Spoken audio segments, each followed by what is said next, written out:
Graça e paz, irmãos, da parte de nosso Senhor e Salvador Jesus Cristo. Aqui quem vos fala é seu amigo pastor Luiz Carlos, da igreja ICPI, onde eu estarei trazendo mais um vídeo de mensagem para você. E você que não é inscrito no nosso canal, se inscreva no canal, bate no sininho para ser notificado com novos vídeos de mensagem para o seu coração. E você que é nosso inscrito, continue aí estando conosco, continua divulgando esses vídeos para os seus amigos e a pessoas que necessitam de ouvir também aí uma palavra para os corações. Amém? Hoje eu quero falar um pouco sobre a moral, atributos e morais de Deus. Eu trouxe até uma colinha, eu quero ler com você, quero fazer uma interpretação bíblica com você neste momento, acerca atributos e morais de Deus. Quando se fala de moral, nós vemos que são pessoas importantes, né? Alguém chega em nós e diz, poxa, você tem uma moral, ou seja, você é destacado, você é bem visto, você é uma pessoa inteligente, você entra em todo lugar, sai em todos os lugares, as pessoas falam bem de você, você tem um caráter de cristão, um caráter que as pessoas se dão bem, né, pela sua presença. Quando se fala de moral, as pessoas veem uma outras com respeito. Então nós temos também aí acerca dos atributos morais de Deus.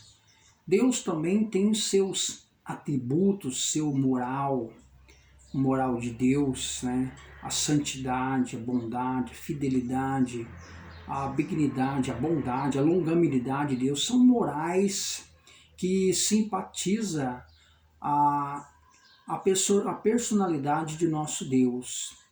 Eu já passei um vídeo aí, você vai encontrar um vídeo que fala sobre os nomes de Deus e quem é Deus. Você vai encontrar eu falando um pouco sobre Deus e seus nomes, que ele se identifica com nomes, né? Com nomes, todos os nomes que se relacionam a um Deus soberano é respeitável aos seus olhos. Então nós vemos aí então que hoje, agora, estaremos falando sobre atributos e morais de Deus. No livro de São João, capítulo 4, versículo 24, Jesus disse acerca que Deus é Espírito e importa que adoramos ou adoramos em Espírito e em verdade. Nesse texto de João, capítulo 4, verso 24, Jesus dá uma doutrina àquela mulher, ou seja, ensina uma mulher que estava de caris baixo, uma pessoa que estava completamente envergonhada pelos atos pecaminosos que ela praticava. Mas Jesus então chegou até ela e deu uma palavra de ânimo a ela, né? Ô mulher, se você beber dessa água, você terá sede, mas aquela que beber dessa água que eu te der, nunca mais terá sede, dará um salto para a vida eterna. Aquela mulher se despertou e entendeu que Jesus era diferente, tinha um bom caráter, né? Tinha algo diferente nele. Então ela descobriu que Jesus é o Salvador. E por sua vez, Jesus então aproveitou a oportunidade e começou a pregar para ela acerca de um Deus, de um ser espírito que tem todo o poder na sua mão para a criação, a qual ele criou todas as coisas.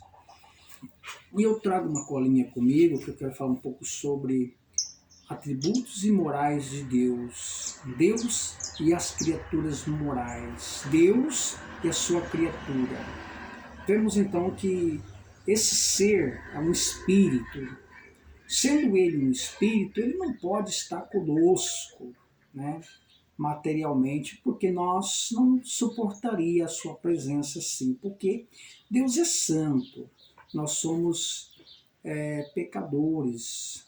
Veja bem, o primeiro atributo que eu vejo aqui é a santidade, ou seja, Deus é santo. Veja bem o parágrafo. A santidade de Deus significa a sua absoluta pureza moral. Ele não pode pecar sem tolerar o pecado. O sentido original da palavra santo é ser separado. Então veja bem, o primeiro atributo aqui que eu vejo da moral é a santidade de Deus, né? Porque ele não pode tolerar o pecado. Ele não conhece pecado de experiência. Nós sim conhecemos pecado de experiência. Por quê? Porque nós fomos criados da matéria carne. Sendo assim, por sua vez, a nossa carne, ela conhece pecado e nós pecamos quase toda hora. Em atos, em pensamento, temos deslizes quase toda hora, mas nós temos um segredo: se nós crermos, nós seremos justificados pelo sangue de Cristo. Louvado seja Deus, não é assim? Mas Deus, ele não conhece pecado por origem. Ele conhece o pecado por saber que o pecado gera mal aos seus olhos. Então ele, como diz o parágrafo, não tolera o pecado. Né? Ele não tolera o pecado. Embora que o pecado, nós conhecemos, quando o Senhor se aproxima perto de pecado, o pecado evapora, porque a sua santidade é grande, é imensa, é muito grande. Uma prova disso, Isaías capítulo 6, Isaías tem uma visão que os serafins voavam, né? Com duas cobriu o rosto, com os seus pés, com duas voavam, 6 asas. E as duas que cobriam o seu rosto é porque os anjos não conseguiam encarar a glória do Senhor, que a glória é imensa, o brilho, o celeste, a pureza de Deus é muito grande. Então Deus não pode viver num mundo igual a esse, ele está distante. Claro, pela sua presença ele está em todo lugar, mas ele é santo, ele está no céu e nós na terra. Louvado seja Deus.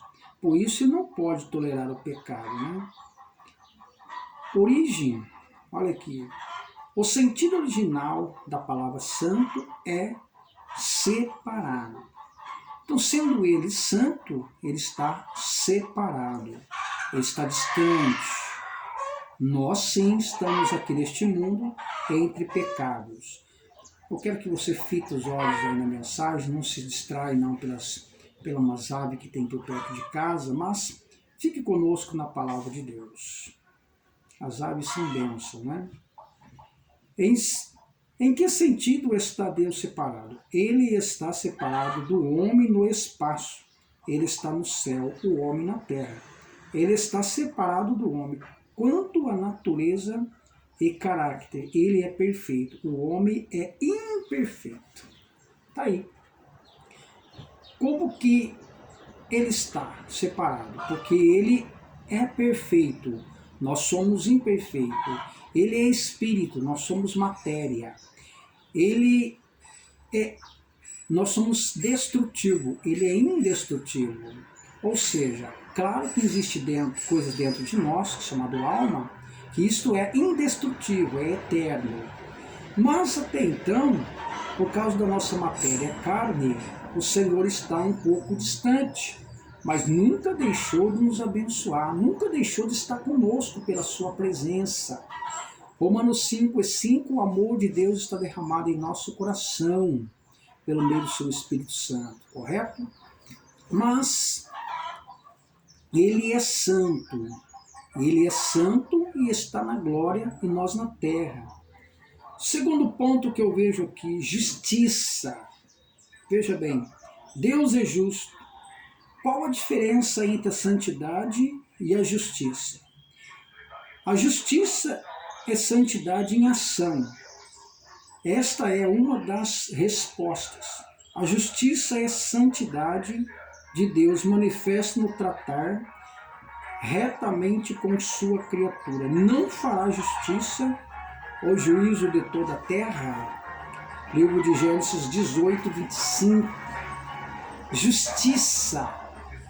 um Deus que faz justiça. Ou seja, a justiça de Deus, ela é importante. Por quê?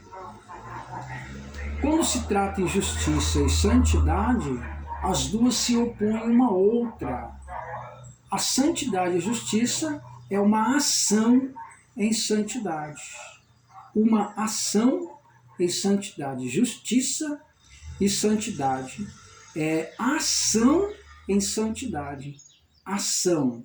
E nisso tudo, a Bíblia diz aí, acerca disso, em Gênesis 18, 25. Correto?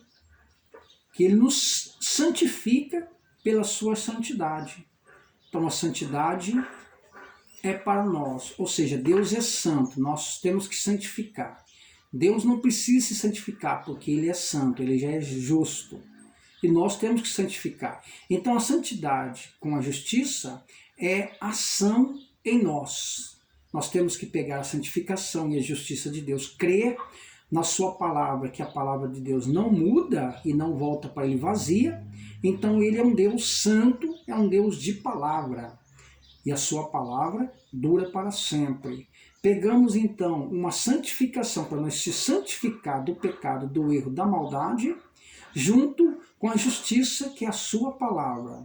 A justificação, crer na palavra, que a palavra é correta, que a palavra é de Deus. O Senhor não mente quando fala a sua palavra. Nós temos que crer na bendita palavra do nosso Deus. Então passamos a ser santo, porque ele é santo. Deus é santo e está no céu, nós na terra. O terceiro que eu vejo aqui é a misericórdia de Deus. O seu caráter de atributo, misericórdia. Escuta aqui, a fidelidade, ou melhor, né? A fidelidade. Diz assim, Deus é fiel. Ele é absolutamente digno de confiança. A sua palavra não falhará. Portanto, seu povo pode descansar em suas promessas. Olha que bênção. Livro de Êxodo 36, verso 34, versículo 6 e Números 23, verso 19. Deus é fiel, ele é absolutamente digno de confiança. A sua palavra não falhará.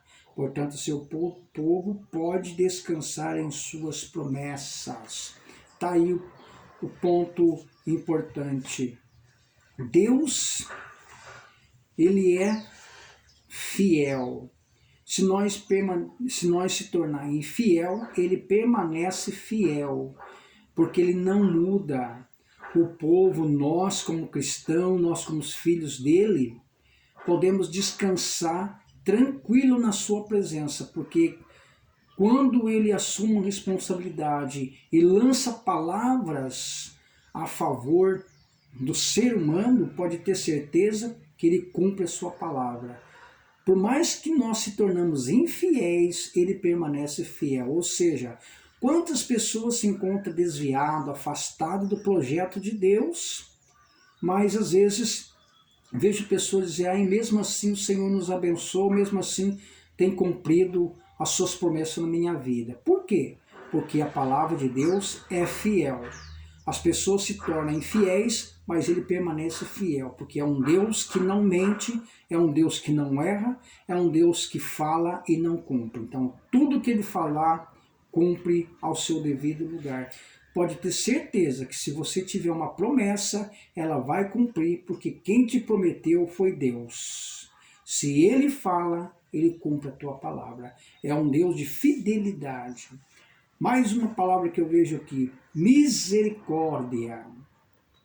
Deus é misericordioso. A misericórdia de Deus é a divina bondade em ação, com respeito às misérias de sua criatura. Bondade que se comove a favor deles, promovendo o seu alívio. E no caso de pecadores, impeniente, demonstrando paciência e longânimo. Está aí acerca da sua misericórdia. Por mais que o homem seja cheio de problemas, cheio de pecaminoção, ele cumpre a sua palavra, porque é um Deus de misericórdia, é um Deus de bondade e de fidelidade. Pode ter certeza, a sua misericórdia dura para sempre, amém? Que Deus te abençoe, Deus te guarde, em nome de Jesus.